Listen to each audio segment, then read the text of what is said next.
Alright, let's dive into something that's been making waves in education circles lately: New York City's recent dip in reading scores. Now, before we get into the numbers, let me just say this: education reform is always a tightrope walk. You're dealing with kids' futures, teachers' expertise, and a system that's been in place for decades. So, when NYC announced a major overhaul in literacy instruction, I was both intrigued and skeptical. Personally, I think any attempt to improve reading skills is worth exploring, but the devil's always in the details, right? Here's the deal: this year, NYC students' reading scores dropped by 6 percentage points. Only half of the students scored proficient.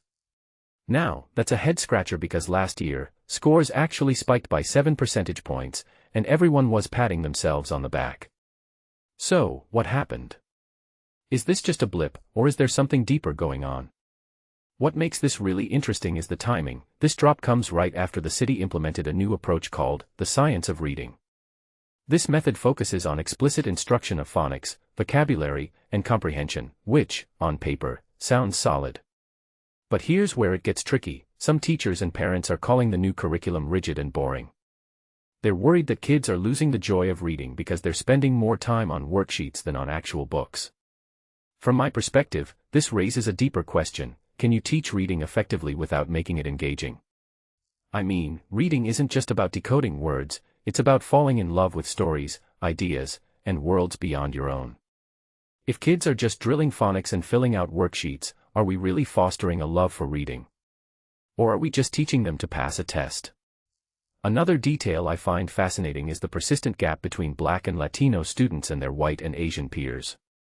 This isn't new, but it's a stark reminder that systemic issues in education don't disappear overnight. The science of reading might be a step in the right direction, but if it's not addressing these disparities, is it enough? What this really suggests is that curriculum changes alone won't fix everything. We need to look at the bigger picture: teacher training, resources, and community involvement. Now, let's talk about the math scores for a second. They barely budged in NYC, while statewide scores went up by 2 percentage points. This is where it gets even more complicated. NYC has also rolled out new math curricula, and guess what? Teachers are criticizing that too. It feels like the city is trying to fix everything at once, and maybe that's the problem. In my opinion, education reform needs patience. You can't overhaul reading and math simultaneously and expect smooth sailing. One thing that immediately stands out is the response from officials. They're saying the reforms are working, even if the test scores don't show it yet. Personally, I think that's a risky stance. Yes, change takes time, but ignoring the data isn't the answer.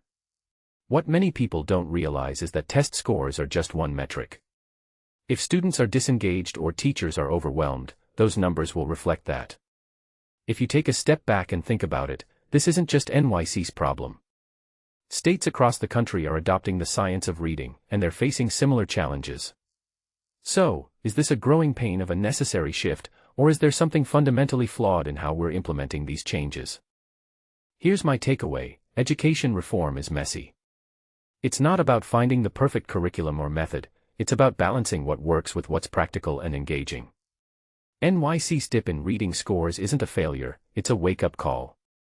We need to listen to teachers, involve parents, and most importantly, keep the joy of learning at the center. Because at the end of the day, what's the point of teaching reading if kids don't want to read? So, what do you think?